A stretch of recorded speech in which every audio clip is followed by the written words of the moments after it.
this will probably sound pretty Stu McMillan-ish, but the thing that's missing in my mind is the zooming back out and interpretation of the bigger picture.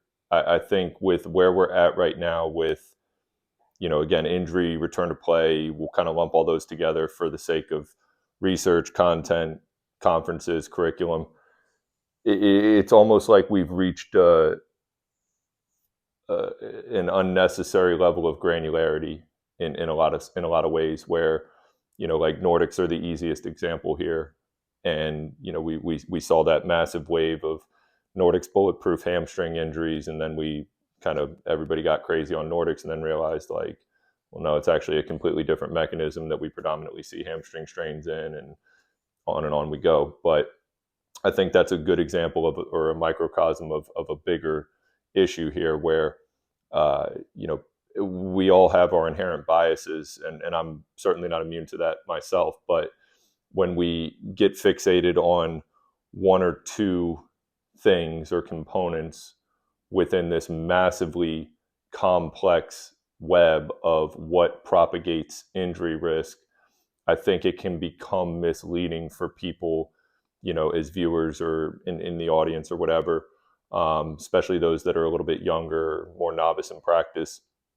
And I think it can lead people down the wrong path. I think the most important thing is, we understand that injury prevention and return to play are not predicated on the best things.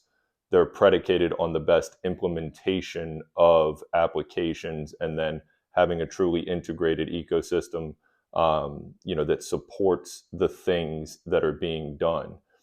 To put that a little bit more literally, there isn't a, best practice gold standard. This is how you rehab an injury or you rehab a hamstring strain. There are principles that are biomechanically and physiologically aligned to specific return to play or injury restoration cases. However, there is an inherent ambiguity around what we are actually trying to build in a bigger sense. So what I mean by that is we still are conditioned to seeing injuries as being binary. They are either preventable or we are merciless to them. We have an injury. We assume that injury affected the athlete the exact same way, no matter who they are or where they're from.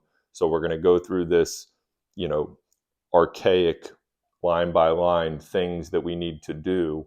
And then we step back out of that and we kind of forget, oh, well, this is still a high performing athlete. And this is still an athlete that has an independent background that preceded that injury. And so we just kind of lose touch with some of those soft skills.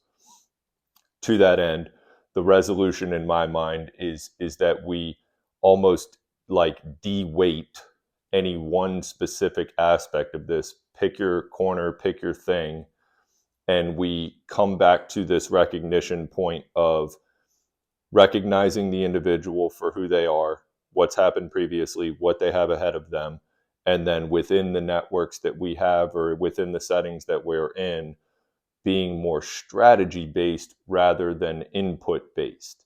And this, in my mind, gives us a better, genuine understanding of the injury process or of the return to play process, and gives us a more adaptive ability to actually make a meaningful impact on that injury.